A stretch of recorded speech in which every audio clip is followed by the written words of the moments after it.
여러분이 헬스에 실패하는 이유가 있습니다. 헬스 하셔도 잘 안 되시죠? 요즘에 운동에 참 관심이 많은데요. 여러분 중에 헬스장을 한 번쯤 다 끊어보셨을 겁니다. 근데 헬스장을 결제해도 잘 못 가실 겁니다. 어디 뭐 전단지 보면 뭐 1년에 뭐 30만 원 이렇게 해서 냉큼 결제했다가 한 달만 가고 회원권 다 똥된 경험 다 있으실 거예요.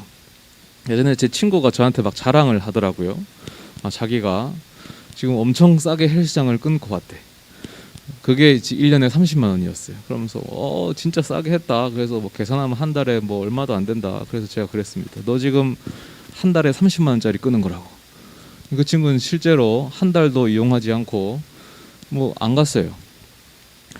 왜 여러분이 헬스에 실패하냐면 헬스의 재미를 못 느끼기 때문이겠죠. 왜 재미를 못 느끼냐면 너무 어려운 데서 재미를 찾으려고 하기 때문입니다. 그거 뭐 무거운 거 하루 이틀 든다고 금방 몸이 안 좋아집니다. 근데 이제 처음 운동하면 거울을 보면서 이제 헛된 기대를 하거든요. 왜 몸이 안 좋아질까? 그렇게 재미를 못 찾으니까 흥미를 잃고 결국 실패합니다. 이 성공하려면 딴 데서 재미를 찾아야 되는데 바로 계획하는 즐거움입니다. 예를 들면 내가 월요일은 이 가슴을 좀 조져야겠다. 화요일은 등을 조져야겠다. 수요일은 하체를 조져야겠다. 이 계획을 짜거든요. 이 스스로 계획을 짤 수 있는 이 레벨에 올라가게 되면 그때부터 새로운 기쁨에 눈을 뜨게 됩니다. 이 계획 짜는 방법이 무궁무진합니다. 가슴을 단순히 운동을 한다고 해도 정말 많아요. 뭐 프리웨이트로 하는 게 있고 머신을 쓰는 게 있고, 프리웨이트를 해도 바벨을 쓸 수 있고 덤벨을 쓸 수 있고, 머신을 써도 머신 기기가 다양하고 세트 수가 다르고 횟수가 다르고 중량이 다르고 뭐 각도가 다르고 엄청 많습니다. 이해가 안 되시죠? 이해가 안 되기 때문에 헬스에 실패하시는 겁니다. 이 헬스에 중독된 사람들은 항상 헬스 생각만 하는데 그 헬스 생각이란 게 대부분 그 운동 계획하는 겁니다. 이렇게 해야겠다, 저렇게 해야겠다. 계획하고 계획표를 짜는데 어플이 있어요. 계획표만 봐도 뿌듯해요. 아주 기분이 좋아요. 막상 운동하는 시간은 별로 안 돼요. 뭐 몸 풀고 하고 하면 하루에 뭐 길어봤자 1시간이거든요. 근데 하루 종일 머릿속에 계획이 짜져 있어. 하루 종일 계획으로 운동을 해요. 그러다가 헬스장에 가서 드디어 그 계획대로 이제 쇠질을 딱 하면 자기도 모르게 입에서 소리가 딱 나오는 거예요. 맛있다. 그래서 하는 거예요. 근데 고통스러운 순간이 있는데 이 뭐 무거운 건 고통이 아닙니다. 그거는 기쁘죠. 그건 기쁜데 고통스러운 건 뭐냐면 계획이 깨지는 순간, 코로나로 뭐 헬스장이 문을 닫았거나 공휴일에 문을 닫았거나 아니면 일이 바빠서 운동을 못 간다. 그러면 아주 고통스럽습니다. 1일권을 끊어서라도 문연 헬스장 찾아다니고, 심지어 여행 갈 때도 그 숙소에 헬스장이 있냐 없냐 보거든요. 그리고 안에 없으면은 근처에 가까운 헬스장이 어딨냐 요거를 검색해 찾아봐요. 이게 농담이 아니고 실제로 그렇게 합니다. 저도 그렇게 하고요. 왜냐하면은 오늘 하루 운동이 안 되면 계획이 틀어지기 때문에 그래요. 오늘 내가 가슴을 안 하면 내일은 등을 해야 되니까 가슴을 또 할 수 없잖아요. 그러면 이게 틀어져요. 제가 잡담을 나누는 헬스 커뮤니티가 있는데 새벽 기도를 가려고 아침에 이제 일어나면 카톡을 딱 보니까 어떤 한 사람이 그 시간에 퇴근을 한 거예요. 밤을 샌 거죠. 그 사람이 이제 물어보더라고요. 지금 퇴근했는데 너무 피곤한데 지금 운동을 갈까요? 이렇게 하더라고요. 사람들이 막 대답해요. 그 방은 다 이제 운동쟁이들이라서 새벽같이 일어나요. 더 운동하려고. 대답하는데 밤을 샜지만 운동을 하래요.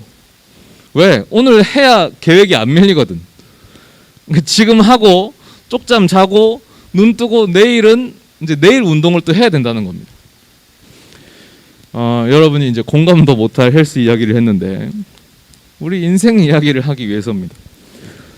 누구나 인생에 크고 작은 계획이 있습니다. 진로, 직장, 결혼, 주거, 고민과 기도와 수많은 조언과 고뇌 끝에 계획을 세우죠. 그런데 그 계획대로 인생이 잘 흘러가지가 않습니다. 그 순간이 참 괴롭습니다. 사실 헬스하면서 가슴 운동 오늘 못한 거랑은 비교할 수가 없죠. 아주 캄캄해집니다. 돌이켜보면 인생은 계획대로 될 때보다 계획대로 되지 않을 때가 훨씬 많습니다. 그래서 나이가 들수록 인생에 대해서 이렇게 이야기합니다. 인생 참 쉽지 않다. 그런데 예수님조차도 그 인생이 계획대로 흘러가지 않으셨다는 사실을 아십니까? 오늘 본문에서 그것을 발견하게 되는데요. 예수님의 이 겟세마네 기도 본문입니다. 우리가 기도를 잘 압니다. 예수님은 이제 곧 십자가에 달려서 돌아가셔야 됩니다. 끔찍한 형벌이죠. 이 형벌이 최악이라는 것은 과장된 말은 아닐 겁니다. 얼마나 무서우셨을까. 그래서 그 기도의 내용이 이랬습니다. 내 아버지여, 만일 할만하시거든 이 잔을 내게서 지나가게 하옵소서. 예수님은 십자가를 지고 싶어 하지 않으셨는데, 근데 일단 좀 이상합니다. 왜 이렇게 예수님이 이걸 무서워하실까? 잘 생각해보면 인류 역사에 수많은 순교자들이 있습니다. 그 순교자들은 모진 형벌을 받고 고문을 받고 고초를 받았어요. 그런 중에서도 의연하게 죽어갔습니다. 십자가가 아무리 무서운 형벌이라고 해도 하나님의 아들인 예수님이 그건 무섭다고 이렇게 벌벌 떠셨겠습니까? 심지어 예수님은 자기가 죽으면 3일 뒤에 부활할 것도 아셨다고요. 그런데 이렇게 십자가를 무서워하는 게 좀 이상하지 않아요? 예수님은 이게 무서워서가 아니라 당신의 인생 계획이 좌절되었기 때문에 간절히 기도하고 계신 거예요. 십자가를 지는 것은 예수님의 계획이 아니었습니다. 물론 십자가를 져야 한다는 것은 알고 계셨죠. 그러나 예수님은 나름의 다른 계획이 있었어요. 그래서 그것을 위해서 공생의 기간 동안 쭉 애써 오셨습니다. 그게 뭐냐면 이스라엘이 회개해서 십자가를 안 져도 되는 상황이 오는 거예요. 이게 조금 어려울 수 있는데 여러분이 이 수련회 때 제 특강을 들으셨기 때문에 이제 좀 이해할 수 있을 겁니다. 제가 설명해 드릴게요. 이스라엘이 결국 예수님을 죽이게 되면 그 죄가 너무나 무거워집니다. 이스라엘은 그 죄값을 치러야 될 거고 그 죄의 결과로 결국 멸망당하게 됩니다. 예수님이 그걸 두려워하신 거거든요. 실제로 예루살렘은 AD 70년에 완전히 폭삭 망합니다. 멸망해요. 예수님이 그걸 슬퍼하시는 거예요. 예수님의 사역들과 이 하신 말씀들을 보면 예수님의 그 계획이 다 드러납니다. 처음부터 예수님은 이 이스라엘을 향해서 회개해라 라고 말씀해 오셨습니다. 예수님의 공생의 첫 마디가 이거였어요. 회개하라, 천국이 가까웠느니라. 예수님의 계획은 이스라엘을 회개시키는 겁니다. 그러나 그 계획이 좌절되죠. 회개하지 않아요. 이스라엘의 죄가 점점 더 짙어집니다. 그래서 공생의 말기에 예수님께서 예루살렘 성전을 보면서 이렇게 말씀하시거든요. 예루살렘아, 암탉이 그 새끼를 날개 아래에 모음같이 내가 내 자녀를 모으려 한 일이 몇 번이더냐. 그러나 너희가 원하지 않았다. 아주 안타까워하신다고요. 그리고 겟세마네 동산에서 오늘 기도가 이어집니다. 예수님은 마지막 순간까지도 이 계획을 놓지 못해서 좌절감에 빠지셨습니다. 내 마음이 심히 매우 고민하여 죽게 되었으니 너희가 여기 머물러서 나를 위해 좀 기도해다오. 제자들 못 믿거든요. 그 못 믿을 제자들을 향해서 이 중보 기도를 부탁해요. 얼마나 간절하셨으면. 그리고 성경의 묘사에 따르면 얼굴을 땅에 대시고 기도하십니다. 때때로 사람들이 예수님께 나와서 얼굴을 땅에 대는 일이 있었어요. 예수님께 절실하게 나왔기 때문입니다. 그런데 이번에는 예수님 자신이 엎드려서 얼굴을 땅에 대고 기도합니다. 여기가 유일한 장면이에요. 예수님이 땅에 얼굴을 대지 않습니다. 여기가 유일해요. 예수님의 그 마음의 크기가 보이는 거죠. 그 간절함으로 드리는 기도의 내용이 뭡니까? 아버지여 만일 할만하시거든 이 잔을 내게서 지나가게 하옵소서. 이제 곧 있으면 가룟 유다가 병력을 이끌고 와서 예수님을 잡으러 와요. 십자가가 시작돼요. 근데 예수님은 이 순간까지도 당신의 계획을 놓지 못하고 있는 거예요. 예수님조차도 그 인생이 계획대로 흘러가지 않았습니다. 그러나 예수님의 계획이 좌절된 바로 그곳에서 하나님의 계획이 시작되죠. 만약에 예수님의 계획대로 이스라엘이 회개했다면 어떻게 됐겠습니까? 여기가 이제 특강을 좀 생각하시면 되는데, 이스라엘이 선택받은 민족으로서 그 사명을 수행해야 됐겠죠. 애초에 하나님이 아브라함에게 약속하셨던 그 약속, 복의 근원이 되어라, 모세를 통해 하셨던 약속, 언약, 그 제사장 나라가 되어라, 그것들이 이스라엘이라는 육신적 민족에게 다시 한번 주어지는 거예요. 하나님의 형상이 되어서 온 인류를 구원하고 세상을 하나님의 뜻대로 다스리는 것, 이것이 애초에 하나님께서 세상을 창조하실 때 인간에게 부여하셨던 그 사명이었습니다. 제가 개념을 잡아드렸죠. 첫 인간 아담이 여기에 실패했어요. 죄 때문에. 그래서 이 죄를 해결하려고 하나님이 이스라엘을 선택하신 거예요. 그리고 죄의 근원이었던 이집트 파라오를 이제 두드려 팼는데, 알고 보니까 죄가 어디에 있었어요? 이스라엘 내부에 있었죠. 그 이후에 이스라엘 역사는 이스라엘 자체가 죄의 덩어리임을 폭로하는 역사였습니다. 그 죄가 커지고 커져서 절정으로 치닫는 순간에 예수님이 오셨던 거예요. 그래도 예수님은 이 이스라엘을 사랑하는 마음에 어떻게든 이스라엘을 회개시켜 보겠다고 발버둥을 치신 거예요. 이스라엘만 회개하면 이 모든 것을 다시 되돌려 놓을 수 있는 거예요. 그래서 이스라엘이 다시 그 역할을 수행하면 되는 거예요. 그러나 이스라엘은 광기에 휩싸이는 겁니다. 예수님을 십자가에 못 박죠. 이 십자가는 이스라엘의 종교와 권력과 이 대중들의 집단성 안에 얼마나 죄가 심각하게 자리 잡았는지를 보여주는 사건입니다. 그 모든 죄가 정점으로 치달아서 날카로운 못이 되어서 예수님을 십자가에 못 박은 거예요. 그러므로 십자가에서 이들의 죄가 세상에 폭로되었고 예수님의 계획도 완전히 침몰합니다. 그러나 바로 거기서 하나님의 계획이 시작되죠. 이 죄라는 세력은 예수님이 십자가에서 죽는 순간 끝났다고 생각했을 거예요. 아, 내가 이겼다. 그러나 하나님은 예수님을 일으키시죠. 그게 부활입니다. 예수님의 부활 이전과 부활 이후는 완전히 다른 세상이에요. 예수님의 부활을 시점으로 하나님의 나라가 시작되기 때문입니다. 자, 예수님의 공생의 첫 설교가 회개하라 천국이 가까웠다거든요. 세례 요한도 회개하라 천국이 가까웠다라고 했습니다. 가까웠다 하는데 도대체 언제 옵니까? 언제 시작돼요? 조금 애매하긴 한데 그래도 예수님이 부활하시면 그때부터 천국의 시작이라고 볼 수 있어요. 왜냐하면 천국 하면 하늘나라, 이 하나님 나라인데 하나님 나라는 하나님이 통치하는 나라입니다. 그래서 불완전한 것은 거기에 있을 수가 없어요. 죄도 없고 미움도 없고 아픔도 없고 썩어 없어지는 우리 육신도 거기 못 들어가요. 그래서 하나님 나라에는 부활한 육신을 입어야 됩니다. 예수님이 부활하셨다는 것은 하나님 나라가 시작되었다는 증거이고 표시인 거예요. 하나님 나라가 시작되었기 때문에 그 필요에 의해서 예수님이 부활하셨다, 이렇게 볼 수 있는 겁니다. 그래서 예수님의 기도 뒷부분을 눈여겨보시면 나의 원대로 마시옵고 아버지의 원대로 하옵소서 하시는데, 오늘 설교의 키워드로 바꾸어 말하면 이렇습니다. 나의 계획대로 마시옵고 아버지의 계획대로 하옵소서. 예수님의 계획이 멈추는 그 순간에 하나님의 계획이 시작되는 거예요. 실패의 순간 하나님은 결정적 순간을 시작하십니다. 하나님의 역전이 일어나죠. 이스라엘이 회개하냐 안 하냐 이걸로 씨름하고 있을 때 하나님은 아예 하나님 나라를 시작해버리십니다. 게임 체인저예요. 하나님의 계획이 모든 실패를 뒤집었습니다. 제가 근래 몇 주간 이 청년부 친구들도 만나고 여러 사람들을 신방하면서 여러 이야기들을 들었는데요. 공통된 주제가 있었습니다. 그게 이거였어. 인생이 계획대로 흘러가지 않는다. 오늘 설교는 그 이야기들에 대한 대답이기도 합니다.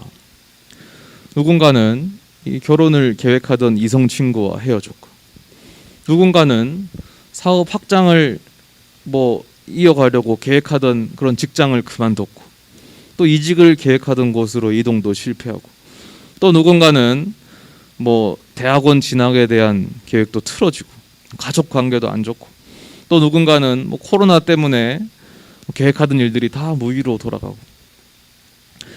제가 설교 처음에 말씀드렸던 것처럼 인생의 어려움이란 결국 인생이 내 계획대로 흘러가지 않을 때 다가옵니다. 계획이 틀어질 때 인생이 괴롭죠. 어둡고 암울해요. 그것을 다시 원래 궤도로 돌려놓기 위해서 그렇게 애를 씁니다. 어떤 방법으로요? 새로운 계획을 짜죠. 예를 들면 뭐 헤어진 이성 친구와 다시 만나봐야지, 이렇게 해야지. 아니면 뭐 다른 이성을 찾아봐야지. 뭐 더 좋은 직장을 구해야지. 아니면 뭐 대학원을 가야지. 하고 외국으로 날라야지. 뭐 어떻게든 세컨 플랜을 짜는 거죠. 결국 멘탈이 강하다는 것은 첫 번째 계획이 틀어졌을 때 얼마나 이걸 빨리 털어내고 이 두 번째 계획을 짜느냐, 그리고 그것을 실행해 나가느냐의 문제일 겁니다. 그런데 그 세컨 플랜이라고 성공하느냐, 계획대로 되느냐, 그런 보장이 없죠. 그래서 저는 다른 길을 여러분에게 제시합니다.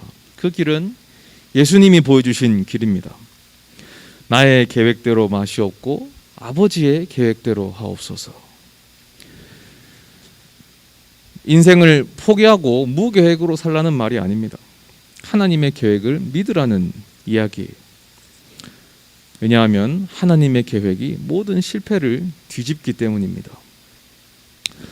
룻기의 룻을 기억하십시오. 룻이 자기 땅에 흉년이 들었을 때에 살 길을 찾아서 계획을 세워요. 모압 땅으로 가자. 왜냐하면 거기 살만해 보이는 거예요. 그래서 가나안 땅을 떠나서 모압으로 갑니다. 그런데 그 계획이 완전히 실패해요. 남편도 죽고 두 아들도 죽고 완전히 패가망신을 해요. 남은 건 그 이방 땅 모압에서 맞이한 며느리 2명밖에 없습니다. 룻은 무리한 계획을 세웠어요. 룻이 모압 땅으로 간 것은 단순히 이방 지역으로 간 게 아니고 하나님의 약속을 정면으로 거스른 이 배신 행위였습니다. 룻기의 배경이 사사시대인데 여호수아 다음이거든요. 여호수아는 이스라엘이 이 약속의 땅 가나안으로 들어가는 이야기입니다. 그러니까 룻기는 이스라엘이 가나안으로 들어온 직후예요. 근데 이스라엘이 가나안으로 들어올 때 어디서 들어오냐면 모압에서 가나안으로 들어옵니다. 근데 룻이 그 루트를 정확히 거꾸로 갑니다. 모압에서 가나안으로 왔는데 룻은 가나안에서 모압으로 돌아갑니다. 그리고 이방 며느리를 맞이하죠. 하나님이 약속을 무효화시킨 거예요. 하나님은 모압에서 가나안으로 가서 이방인을 다 죽여라 했는데, 다 없애버리고 너네끼리 살아라 했는데, 룻은 가나안에서 모압으로 간 다음에 이방 며느리를 맞이하죠. 완전히 하나님 배신한 거예요. 룻이 맞이한 이 절망적인 상황들은 다 자기가 자초한 겁니다. 그러나 룻의 계획이 완전히 좌절된 그곳에서 하나님의 계획이 시작됩니다. 오히려 모압 사람, 모압 며느리였던 나오미를 통해서 룻의 가문이 일어서요. 누가 이럴 줄 알았겠습니까? 이건 있을 수 없는 일이었습니다. 신명기 율법에 명시되어 있거든요. 모압 사람은 영원히 여호와의 총회에 들어오지 못한다. 그런데 하나님은 그 모압 사람을 통해서 룻의 집안을 일으킵니다. 일으킬 뿐만 아니라 그 자손에서 다윗이 나오거든요. 그러니까 더 할 수 없는 복을 쏟아 부으시는 거예요. 우리의 인생이 얼마나 지금 망가졌던지, 어떤 절망적 상황에 있던지, 얼마나 캄캄하든지 상관없습니다. 설령 그 상황이 나의 죄나 나의 잘못된 착오나 실수나 그런 것 때문이라고 하더라도 그 모든 상황까지도 하나님은 반전시키실 수 있습니다. 내 계획이 다 어그러진 곳에서 하나님은 시작하십니다. 이 권투 선수 마이크 타이슨의 유명한 말이 있습니다. 누구에게나 다 계획이 있다. 한 대 쳐맞기 전까지는, 이런 말이 있어요. 우리 가운데 몇 대 쳐맞으신 분들 계십니까? 그래서 그 계획이 다 어그러지셨어요. 혹시 앞으로 몇 대 더 맞아야 될지도 모르겠습니다. 그래도 괜찮습니다. 우리의 계획은 실패하더라도 하나님의 계획이 있기 때문입니다. 우선은 인정하십시오. 내가 이렇게 약한 사람이다. 내가 이렇게 볼품없는 사람이다. 그리고 당당하게 외치세요. 그래서 그게 왜? 나한테는 하나님이 계시다. 이제 내 계획이 끝났으니 하나님이 일하실 거다. 하나님의 계획을 기대하십시오. 캄캄한 어둠 속에서 빛은 더 밝게 빛나는 법입니다.